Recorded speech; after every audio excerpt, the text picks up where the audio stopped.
Hello and welcome to the Kaiju is in the Details. I'm Ian. I'm Haru. And today we watched the 1977, what a skip ahead, version of the original 1954 Godzilla, which is colloquially known as Cozzilla, based on the name of the director, Luigi Cozzi. Haru, what did you think about this movie? We get to see Godzilla in color. Kinda. No, other than that, I would say other than the opening scene, the first half of the movie or so, I was just kind of wondering what is really all that different from this version compared to the American version. And then the attack on Tokyo happened. Yeah, the first attack on Tokyo is the first part where everything feels off. Mm-hmm. I couldn't quite put my finger on it. There were some scenes where I'm they feel longer, but I don't know why exactly. And then it finally hit me. Oh my god, they're putting so much more footage of explosions and military guns and Godzilla destroying things and people dying. Yeah. It's okay, so for context, why was this made in 1977? I think that's the big question that's going to be on your mind. Yeah. This movie was made in response to the success, the big blockbuster success of the 1976 movie King Kong Lives. No, just King Kong. King Kong Lives is the sequel. Okay. This is 1976. They remade King Kong. We'll be covering that when we get to the 1970s. Mm-hmm. Obviously, though, we're stuck with Godzilla right now. All these Godzilla remakes. Cozzi wanted to cash in on the success of that King Kong by putting out more kaiju films. And he tried to get Gorgo, which is another movie we'll be looking at shortly, or when we get to that period. Mm-hmm.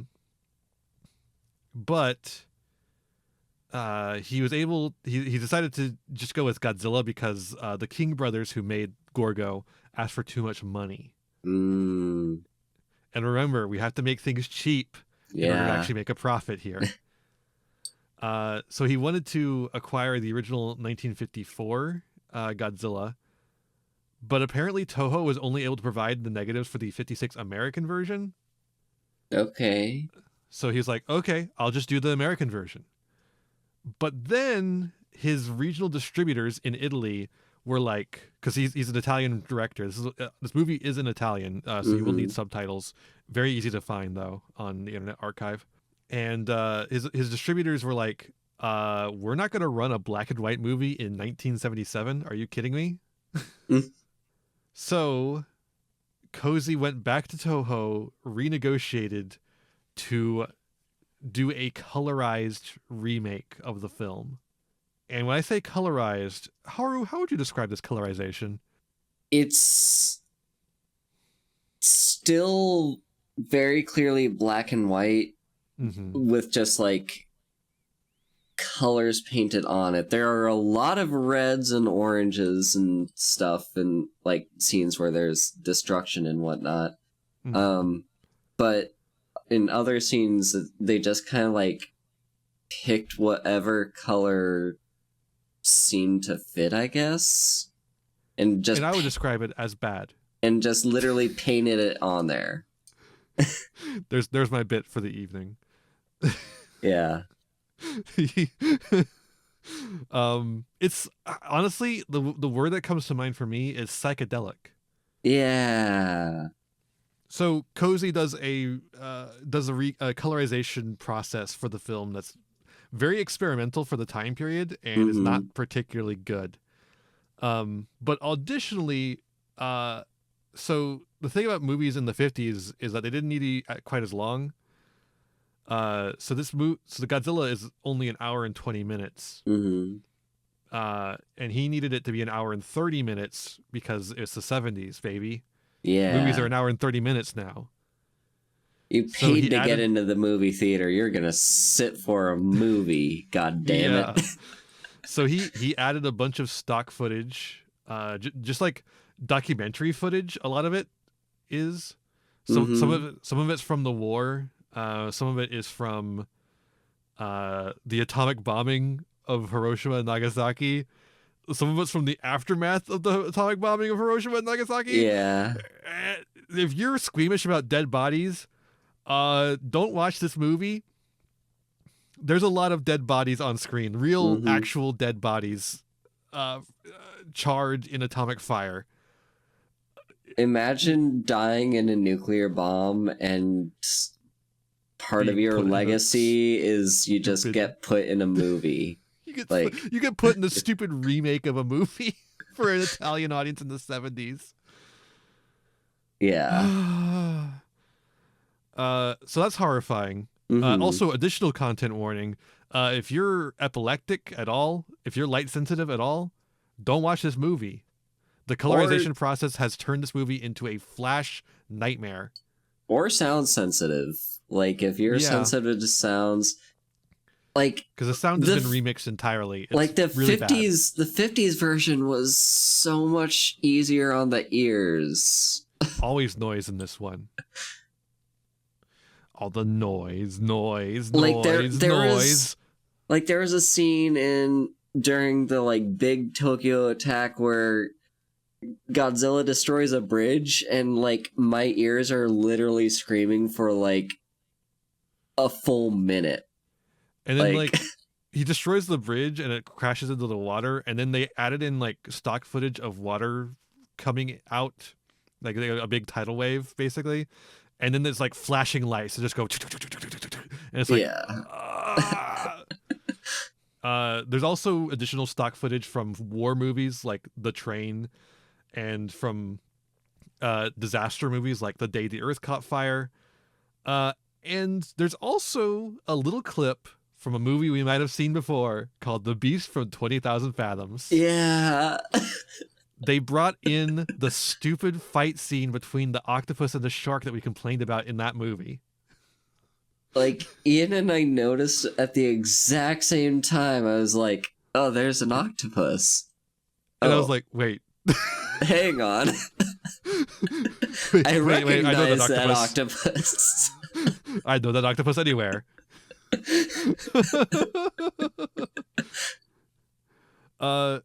And additionally, there is also some footage from Godzilla Raids Again thrown in here too. Oh. The movie we'll be watching next time.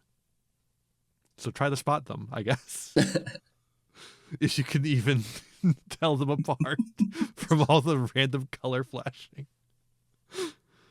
Apparently, those clips were taken from his personal 16mm prints. Isn't that fun? Huh. He coined the term Spectrorama 70 for advertising purposes, but also I saw in the beginning it was like Futurovision or something like that too. We love. This is something I miss these days. You don't have this anymore, where people will just make up wacky names for the different methods of filmmaking that they did. Yeah. Toho has their own. They call it Toho Vision. We'll be seeing that when they jump to color, I believe. So I think it's very funny. Mm-hmm. It's not technically, so Toho Vision isn't technically the color filmmaking process.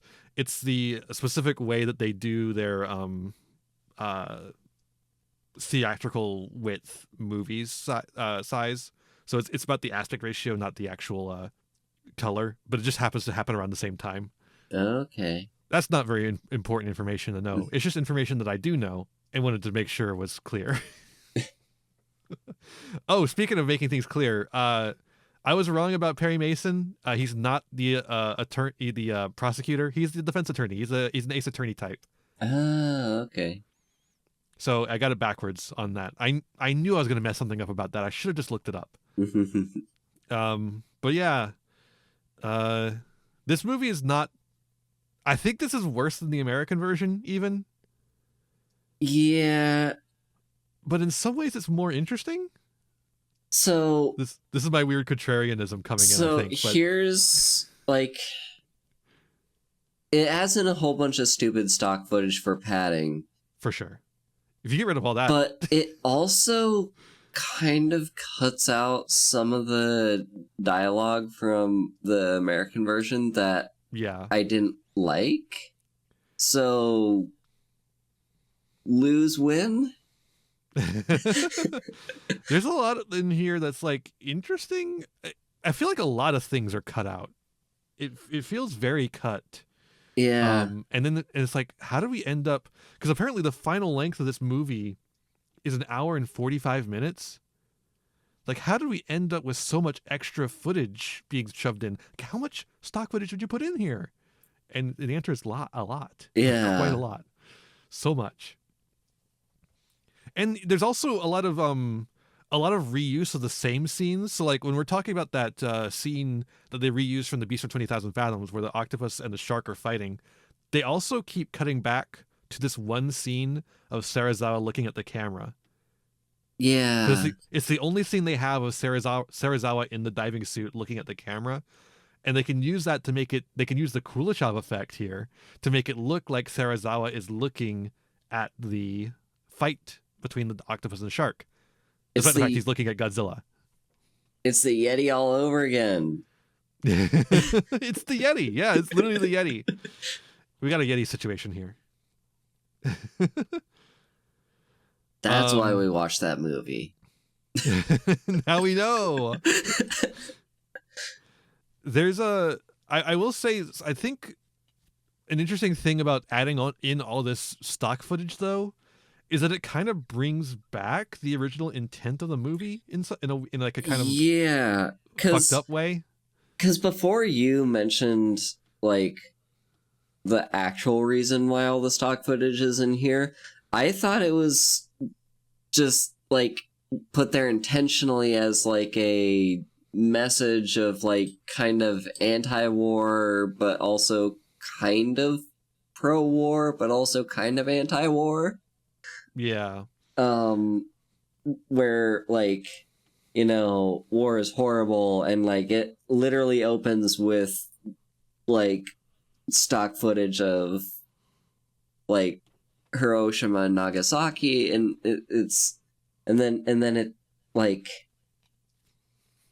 then we go into the opening of the American cut where it's like the post devastation of Tokyo.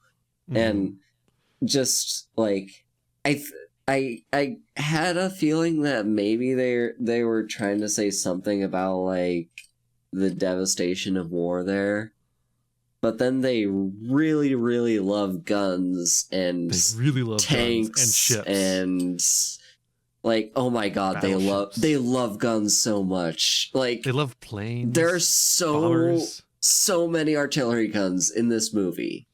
And each one of them, as you might expect, has a flashing light that will give you a seizure. Yeah. Every single one of them is like, I can't. It's hard to describe what the flashing lights feel like in a podcast, but I'm trying to give you that energy. Yeah. So, have you ever had a fever dream? Again, psychedelic. This movie is strangely psychedelic in, I think, mostly unintentional ways. But not entirely unintentional. I think Luigi Cozzi is like not just a cash grab like guy. He is a little bit, but I feel like he has artistic intentions as well. Like, right? You can't tell me he doesn't. Small team he had. You can't tell me he doesn't know what he's doing. Yeah, I mean, like adding in footage of Hiroshima and Nagasaki is literally putting the nuclear bomb back in Godzilla from the American version, which kind of took a lot of it out. Yeah. Like, he understands that. And it probably helps that he's looking at it backwards from 1977, you know, after basically every Godzilla film of the Showa era had already come out. Yeah. Like there's he's looking at this like 12 Godzilla movies on, right? Or something like that. So like a dozen Godzilla movies have come out in between where we're at in the time scale and where he's at in the time scale. And I think that's an interesting part to add on to that. And he even includes stuff from the second Godzilla film in here because they both are in black and white and kind of match that way. They're recorded in a similar way, and the suit looks the same. Yeah. It's not the same suit, but it looks the same. They made it a lot lighter in the second one, but we'll get into that next time. So I think he understands what's going on here, and, and he definitely has. And he and his crew are like trying to make a movie that's actually interesting. Because otherwise, why would he go for the original Japanese cut first and then go for the American cut? Yeah. Right? Also, like. Also, what the fuck is up with the original negatives of Godzilla 1954? What Toho? What did you do with them during that period? Did you lose them? Yeah, no. Maybe it was a rights issue. Oh, that's possible. No, like, speaking of, though, like, him knowing exactly what he's doing, he really loves the choir, the choir scene. Maybe a little too much. Like, he threw it in there even before it's supposed to happen. Yeah, he shoots his load a little early. He's like the wreckage of Tokyo has not even settled, and he's playing the choir music, showing over footage of real dead bodies. Yeah, of real dead bodies from Hiroshima and Nagasaki. And then he does it again. Yeah, and he still uses the same scene where it's supposed to be. And then the very end. Well, at the end, what he does is he had a musician create a Eurodance version of the choir song. Yeah, and I think that might have been what's at the beginning of the movie too. Like, because in the beginning of the movie, where we're doing the atomic bomb drop sequence, there's this like bumpin' Eurodance track playing. Yeah, and I was like, oh, this is kind of funky. And I think it was the same track that played at the end of the movie, and I realized was a remix of the choir song that Akira Ifukube wrote. They like the very somber, bittersweet choir song asking for peace. Mm-hmm. It made a fucking Eurodance mix. Dude, that's insane. I need this. Where can I find this? Like, it was a little uncanny, but it's also kind of a bop, and like it's not a bad song. Here, I got some information on the composer of that. So first off, I want to say the Akira Ifukube soundtrack is still in the movie. It is severely chopped up. It does not sound particularly good here. It's been heavily edited and kind of placed into places. And you can still hear the sound effects that are going on in those scenes too, because he clearly got the tracks from the film itself. So sometimes there'll be like explosions in the background that aren't actually happening on the screen. And that's because Cozy reprocessed the original 1956 soundtrack, turning it into a magnetic band 8-track stereophonic variation by adding new music and sound effects. So he basically took all the original soundtrack and turned it into an 8-band magnetic track that he was able to work with a little easier. So when I was talking about how hard it would have been to work with the soundtrack of the American film, this is what I mean. Like in later periods, it would have been a little easier. But if you're working with the already fucked up 1956 version instead of the clean masters, it's going to be pretty tricky. Yeah. And then he also added other sound effects, and that's why it ends up being pretty loud in some places. Apparently it's even louder in the theaters because he was adding special giant loudspeakers to the theaters to oh my god. What the fuck? This isn't loud enough. It needs to be more ear piercing. I had to turn down the movie. For every movie we've watched, I've had the volume at the same volume until this one. Yeah. I had to turn it down. And even then it was still ear splitting. So yeah, the composer of the new music for the thing, though, was worked under the pseudonym Magnetic System. Isn't that a cool name? Vince Tempera is his name. He composed the film's additional score alongside Fabio Frizzi and Franco Bixio, using his personal electric piano, which is why it's very basic in instrumentation. Mm-hmm. Cozy hired Tempera after he expressed interest in collaborating on a project. Tempera, a big fan of Godzilla, immediately accepted.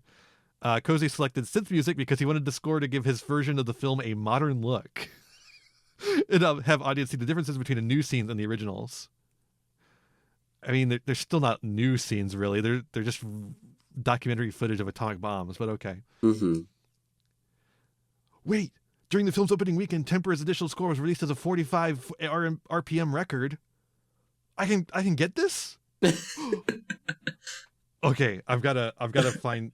Hold up, I gotta wish listing it right now. I've gotta write down a reminder to get the Cozzilla soundtrack. I gotta find this vinyl, dude. I gotta find this. Nope, that's the Godzilla -1 LP here. Yeah. Okay, we got to get back to this podcast, but holy moly, I need to find this. Oh, this is gonna be hard to find, I feel like. Oh shit, someone has it on YouTube. Ooh. Or at least someone has one of the songs on YouTube. Okay, that fixes everything. Okay, we can continue. So there you go. That's Cozzilla. Yep. That's basically everything there is to the movie, kind of. I do also want to add about the ending, like the execution of Godzilla did not have the weight to it that it had in the other two films because of the stupid stock footage. Yeah. Because like, you know, instead of them just kind of sitting there and watching as this beast slowly dies because of the oxygen destroyer, they decide, no, we need 500 million more Navy guns to... That's not cool enough. We gotta use the Navy to destroy it. It's like, guys, you've used all the guns there are to use. They had no effect on him. Stop it. Why do we need to add a couple of Navy guns to the fucking the oxygen destroyer? The thing that dissolves things down to bone. And then nothing. Or as the Italians might say, a niente. Mm-hmm. Really using my band class skills here. Godzilla a niente. It is really interesting seeing the American Godzilla being reproduced in an entirely dubbed. Well, I say entirely dubbed. That's not exactly true, is it? No, yeah, there was still some original Japanese. Yeah, they still keep in some of the original Japanese dialogue that was kept in the American version. But they don't have the stupid Steve Martin asking, what are they saying? My Japanese is a little rusty. Yeah, they just like skip over that shit. Which, hell yeah. And there's still a lot of scenes of Steve Martin standing in the back smoking a pipe, but... I mean... That's just to make sure you know he's still in the movie. That's just his character, you know? Yeah. That's all he does. Also, his relation to all of this, unlike the American cut, this version, he is literally just some guy that is in the wrong place at the wrong time. Like, he has no relation to any of the main cast. He still has a phone call with Serizawa. He does. Serizawa's assistant still picks him up, but yeah, they're just like friends. Like, he's just like a friend of Serizawa coming to visit instead of like doing a story on him or something. Yeah, and because like in the beginning it said that he was just kind of having a layover in Tokyo on his way to see a friend in Cairo. It's like he was literally just wrong place, wrong time. So he got sucked up into the middle of this mess. So in a way, I'm more satisfied with that version of Steve Martin because he's more just like the audience in a way, just kind of gets sucked into it instead of just being some weird self-insert character. Yeah. Although, like, the way this movie is cut, it kind of removes, like, he feels more on par with everyone else because everyone's kind of had their character removed. Yeah. This movie, like, goes to the modern American Godzilla school of how to make a kaiju film, in that it does not give a shit about what the human character is actually doing. They're merely a means to an end to get to another kaiju fight. In this case, it's not a kaiju fight; it's Godzilla rampaging through a city, which is every Godzilla rampage scene is extended through reuse of shots and stock footage. So many guns. So many guns. Whatever you are thinking in your head, listener, however many guns you think you're imagining, imagine more. So you know how, like, in the original Godzilla film, there is a scene where the Japanese army is like shooting machine guns at Godzilla from the shore, and then Godzilla just comes ashore anyways. What if they did that scene like 5 times in a row, back and forth, and then Godzilla left? Yeah. They actually made him leave and then go somewhere else to come ashore. That was the weird part. That was a weird part right there. Mm-hmm. Another weird part, the cruise ship scene. That's where they got the footage of Godzilla leaving from, is the cruise ship scene. Yeah. Where he comes out of the water, sees the cruise ship, and then goes away. Mm-hmm. Because he like kind of gets scared like an animal or something. I don't know exactly why Godzilla leaves in that moment. He doesn't come ashore immediately. But I think it's like he gets kind of scared of it a little bit. Uh-huh. Because he's an animal, not a fucking nothing. Like, not a not just a type representation of the atomic bomb. They give him a little bit of animalistic characteristics as well. Mm-hmm. In this one, they added a ton of stock footage to make it look like Godzilla destroyed the cruise ship. Yeah. Like it's so much actually. Like it was probably like a full minute at least of stock footage just to make it look like he destroyed the thing. This movie just loves destruction. Yes. Like the destruction of Tokyo from the like first 2 versions of the movie were not enough for this director. This director was like, we need more. Yeah, and not to say that the original film also doesn't revel in the destruction of it, but I think the destruction is meant to be horrific. Yeah. It titillates you because it's horrific, whereas in this one it titillates you because it's cool and awesome. Yeah, and not that it doesn't lean into the horror of it. Certainly not. It just leans into the awesomeness of it. All I think is it's like this movie still acknowledges how horrific the destruction of Tokyo is, but it takes what was already there and cranks it up to 11 because just for whatever reason the director saw the original footage and was just like, this doesn't feel enough like Tokyo has been destroyed, you know? Mm-hmm. Which and there's a lot of recut of the footage as well, particularly scenes that show the not so good Godzilla puppet. Mm-hmm.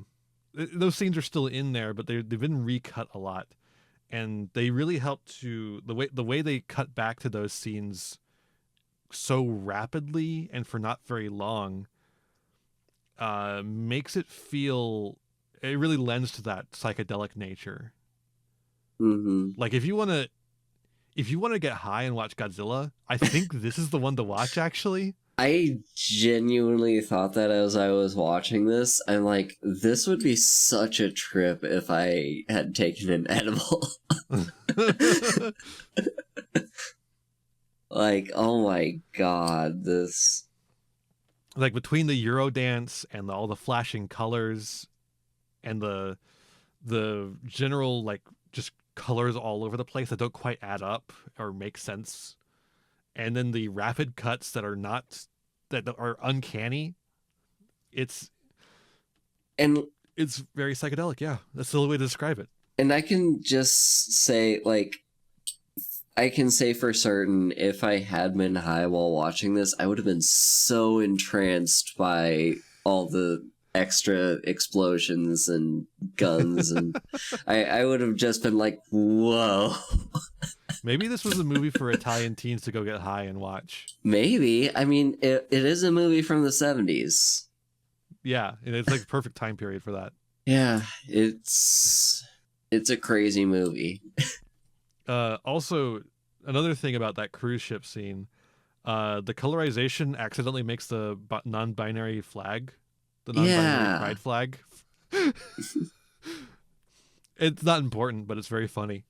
It's NB rep. True. They're what they're saying is that Godzilla is envy.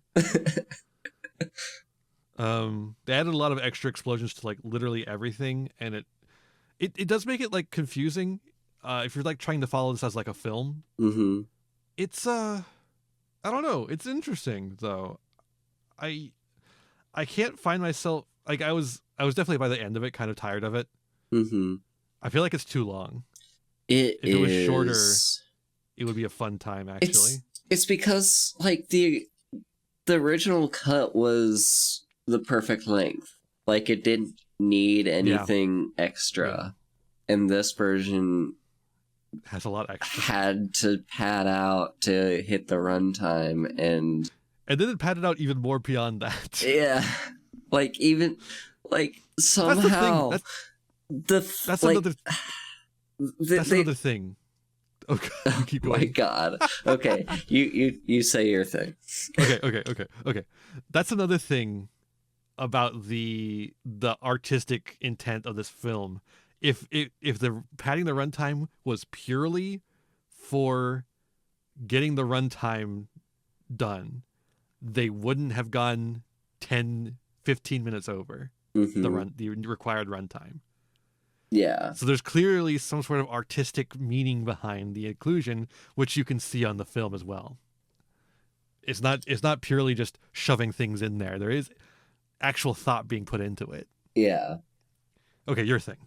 So, like, the movie ends. It has its, like, final line of dialogue where it's just like, humanity is saved. And then it has, like, on screen the ... question mark. Yeah. Humanita es salva? And then it goes through the whole credit, like, the whole credits, which we had at the beginning. Because this is a 1970s movie. It's a 1970s movie, and so they start with the really long credits over stock sounds of like Godzilla, his roar, just continuous. And then they just hold up. On that note, just to make this point clear, it is like the opening of the original Godzilla with the stomping and the roars, but like constant noise. Yeah, always noise. It's like on loop, and they also add in a few extra sounds where there's silence, because you're not allowed to have any moments of silence in this movie. Yeah. Not even during the serious bits. Yeah. But yeah, no, so going back to the ending, they play the credits again, and then they again end with text on screen that says Fine. Question mark. It's and at some point I was just like, yeah, are you done? It begins with atomic bomb stock footage, it ends with atomic bomb stock footage, and it kind of has two beginnings and two endings in a way, but not in like the movie ends it's not like in a Lord of the Rings way where there's literally like like multiple endings to like different character arcs or anything. Like, no, they just couldn't decide how they wanted to end it or begin it, And so they have like this opening like prologue, I guess, of the atomic bomb dropping on Hiroshima and Nagasaki. And then they have this opening credit scroll with the Godzilla song and roars and stuff. And then at the end they have the normal ending of Godzilla, and then they add on this like nuclear bomb thing, and then out of the Fine at the end. Because they needed to add the credits on either side of it. And I think, like, for some reason, I think that is maybe trying to say something about like the overall like falters of humanity, like destructions of warfare, where like the opening is like, oh, remember the horrific things that humans did during like 1945, and then the ending is just, and just a reminder, Godzilla is not the only horrible thing that has totally happened. I don't know. Mm-hmm. I think that's what I think that it's trying to say something with that. Where like Godzilla is just like another piece of destruction in the big puzzle that is humanity. Or he's like just another, he like reminding you he's the bomb. He's the bomb, you moron.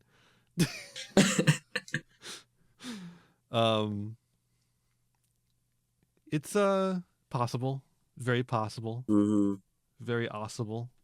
Oh right, I'm just like looking through my notes here.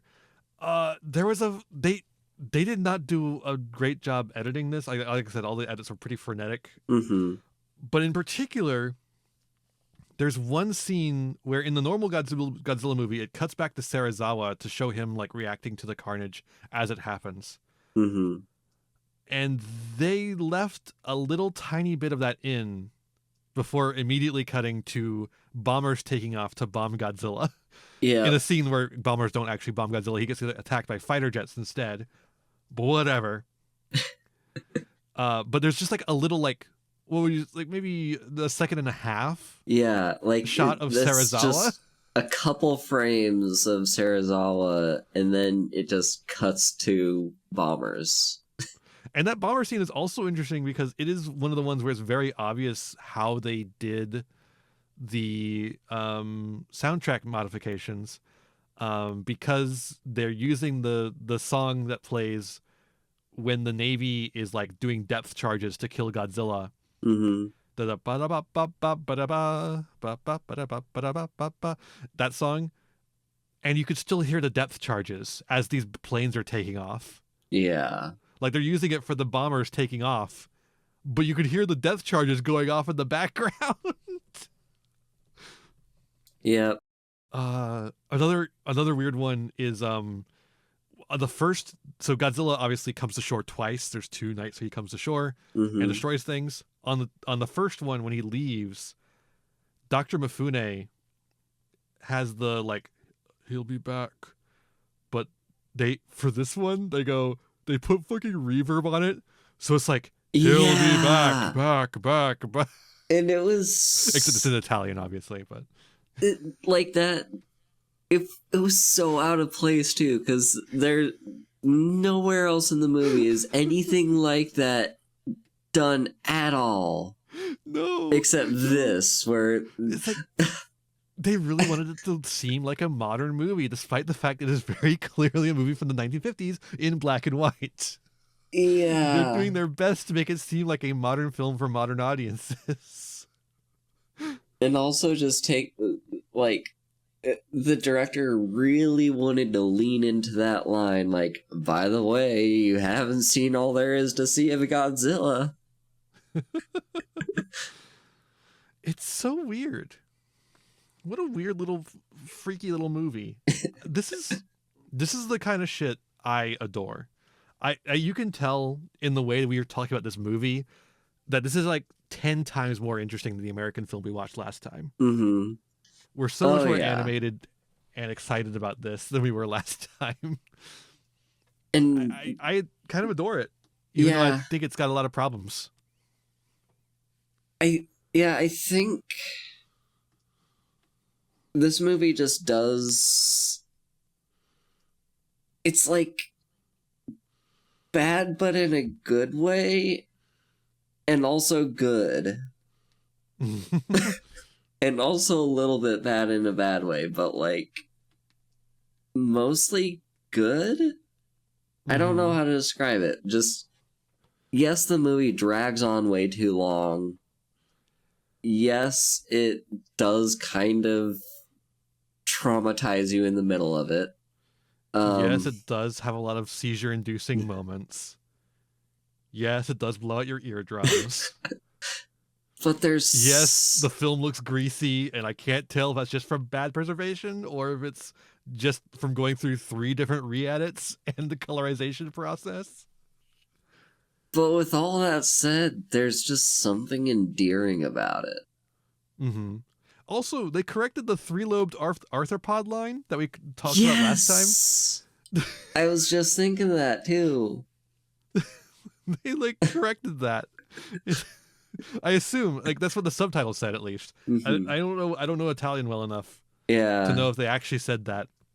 Yeah, and it really does. You know, it fixes a lot of the problems I had with the American cut, which means I can give it a little bit. Like, other than the padding, this movie, like this version of the American cut, it is something I would be happy with. Because it takes out a lot of the problems that I had with it. Unfortunately, it doesn't take out all of them. They still have like this terrible stock scream sound effects. Yeah. Steve Martin is still kind of here. Mm-hmm. And they've kind of taken out, because like obviously you don't hear Raymond Burr's voice anymore, so a little bit of his gravitas has been lost to the Italian dub. Yeah. And the Italian dub actors are like serviceable. I can't really feel much from them. Mm-hmm. But I don't speak Italian, so maybe I'm missing something there. Yeah. Fucking funkadelic remix of children's choir from Godzilla 1954 is like one of the greatest things ever created by mankind. So that alone makes this whole movie worth it. Yeah. Yeah, I don't know. I'm about talked out about this movie.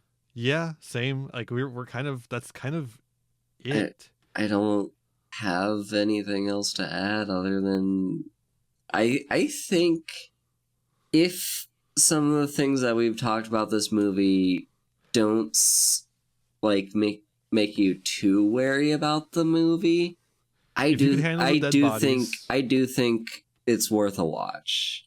If you can handle the dead bodies, if you can handle the flashing lights, give it a watch. If genuinely. You do not want to watch this movie, I don't blame you. But if you feel like you can handle it, I think you'll probably enjoy it. You know, I think dead bodies is probably too small a descriptor. I mean, I should say charred corpse. If you can handle the charred corpses, yeah, then give it a watch. Yeah, like to help kind of illustrate just the whole the horror of that scene a little bit. Like, it didn't hit me initially what I was looking at.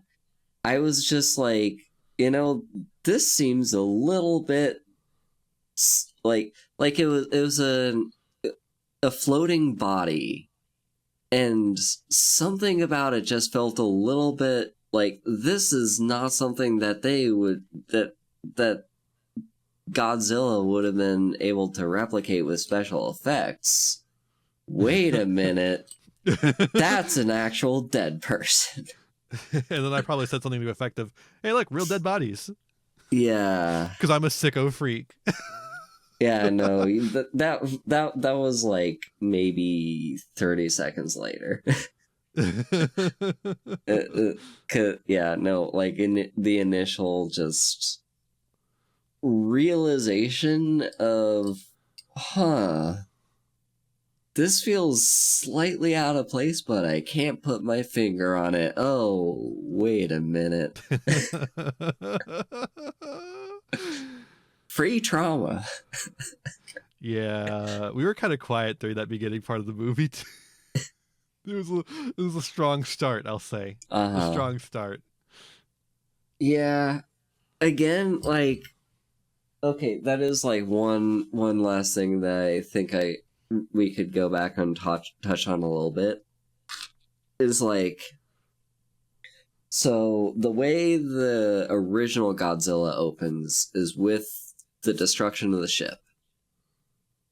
And the way the American Godzilla opens is with the aftermath of the destruction of Tokyo.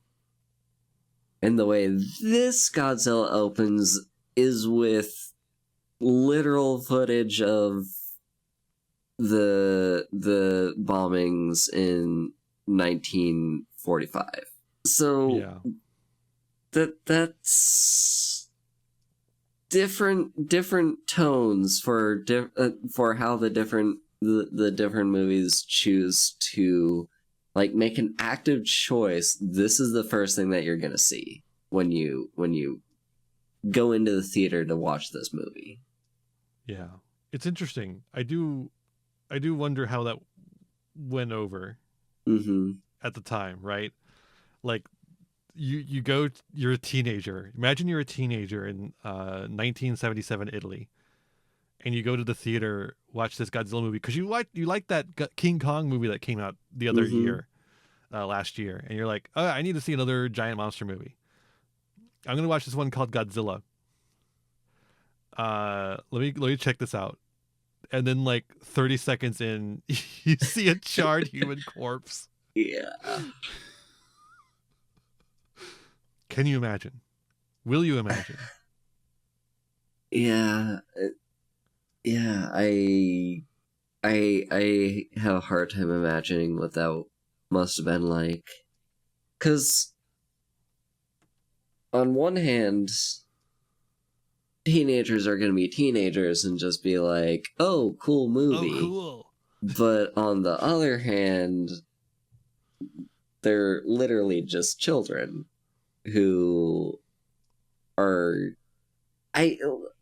were they warned ahead of... Like, was there any trailer of this movie? No. Or did they just walk into the theater that was just like, hey, we've got Godzilla in Italian... And then it's like, here's some actual footage of dead people. I see dead people. Now there could have been trailers for it. I don't think there would have been, to be honest. But I don't, and the trailers probably wouldn't have shown. Yeah, no, the trailers would probably have just been footage of like Godzilla destroying shit. Yeah, or like even some scenes of the characters, but like it would not have included any of the stock footage except for maybe some explosions. Yeah, no, like the stock footage is there to pad out the movie. It is not there to pad out the trailer. Yeah. Although, I don't know, maybe I could be wrong. Maybe the trailer had like 500,000 guns in it. Now that is possible. That part of the stock footage I think would be possibly included. Anything that involves explosions, that's fair game. I just don't think the charred human corpse would be. Yeah, frankly. so here's how I'm envisioning the trailer of this movie would have been. It probably would have like had some scenes of dialogue between the main characters, scenes of Godzilla destroying Tokyo, and like guns, just hella guns throughout the trailer. That's your trailer right there. Yeah. And of course it's got to have the psychedelic aspects too. We're talking about like the coloration, the sounds, the like maybe not full theatrical sounds. You got to save that for the people that pay tickets to see the movie. But you got to give them a little bit of a taste of what they're going in to see. So you're going to have some sort of like big explosions and destruction and people screaming. It looks like there is a trailer. I can't watch it right now, obviously, but it looks like it's a trailer, and it wasn't just like one made post hoc, hopefully. But so it seems there was a trailer at least, perhaps, maybe. That's interesting. I am curious how accurate my prediction turned out to be. We'll have to watch it later. Oh wow!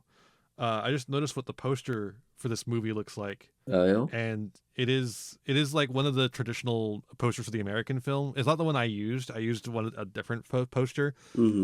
So there's like two main posters for Godzilla American version. The one I used for the video and for the thumbnail and stuff, and the one I used for and the other one, which is like this painting of like Godzilla with a train in his mouth, and he looks really weird because that painting is really strange. But they have like a rendition of that in more of a 70s art, like movie poster art style, with a nuclear explosion behind him. Oh my god! With like there's the fucking mushroom cloud and everything. Yeah, no, this is just... This film co-stars the atomic bomb. This is Godzilla Atomic Bomb Edition. So that's Luigi Cozzi's Godzilla, or Cozzilla. I think that's basically everything. Like we could talk about theme. We already talked about themes. Like we talked about. It's the same themes as the American film, except they added some of the atomic bomb back in.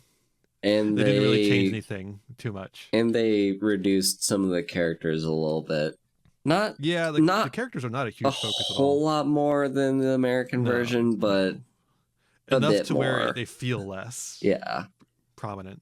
Like in the American version, at least, like it felt like they were trying to make Steve Martin important, and in this version, they're just like, who cares?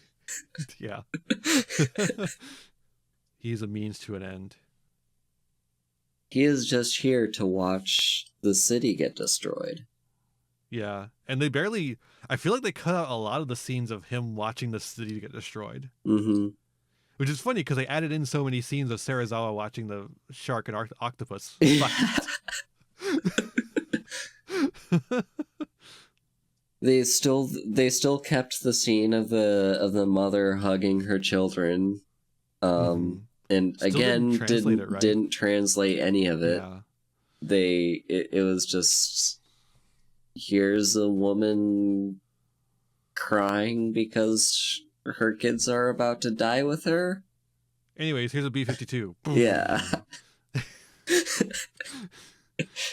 They like to cut back to that one shot of Godzilla, like roaring, and it's like face, lit up in red with their colorization process. Yeah. They cut back to that a lot more than it was actually in the movie.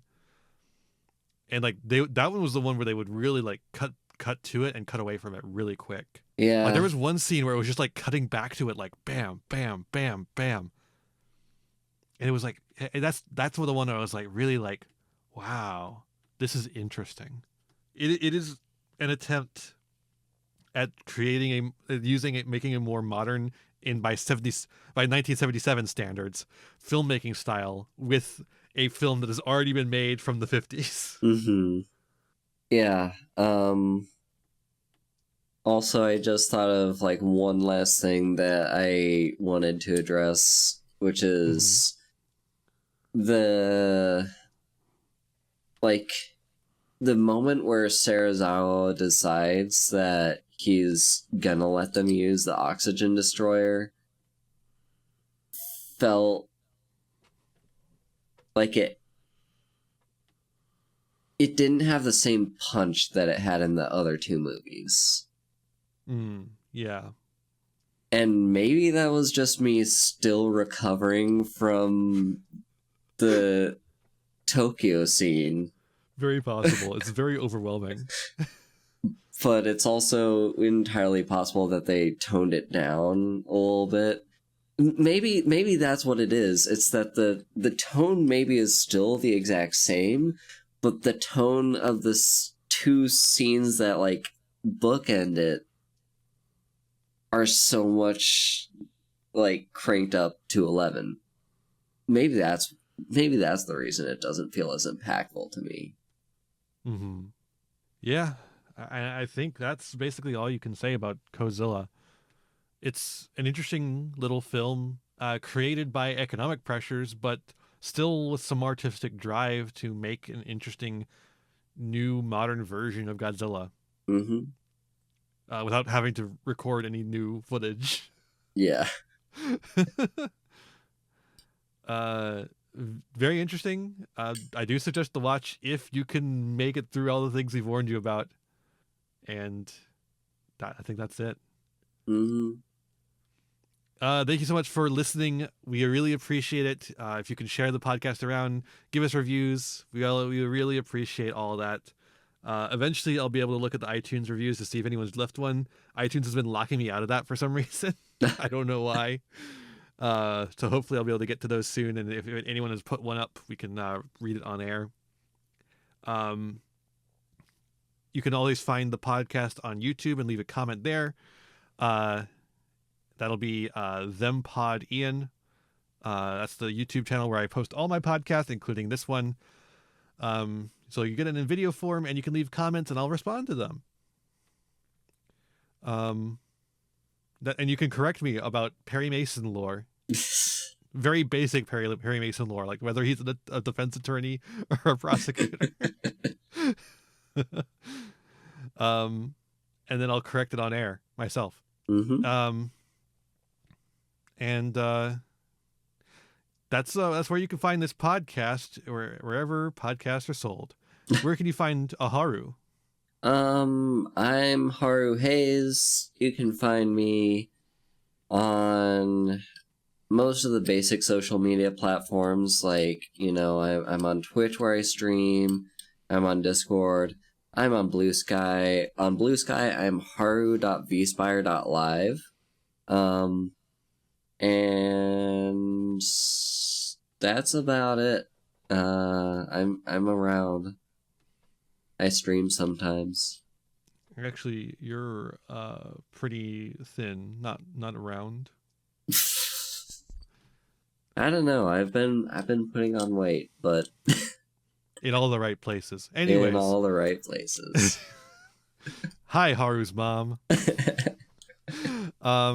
You can find me, Thempire Ian, wherever you want to find me. Tomb of Thempire Ian for Let's Plays, Thempire Ian for Yu-Gi-Oh! And video essays, ThemPod Ian for podcasts, which will mostly be movie focused, because I like to talk about movies. And I don't get to in any other places I do things. I think that's about everything. So thank you for checking us out. And I think it's about time to say goodbye to Godzilla until next time, where we watch Godzilla Raids Again, the sequel to Godzilla, the hastily made sequel to Godzilla, in fact. We'll see if it stands up to the original. And for now, we're going to say goodbye, Godzilla. Sayonara, Godzilla. Ciao, Godzilla. Ciao, arrivederci.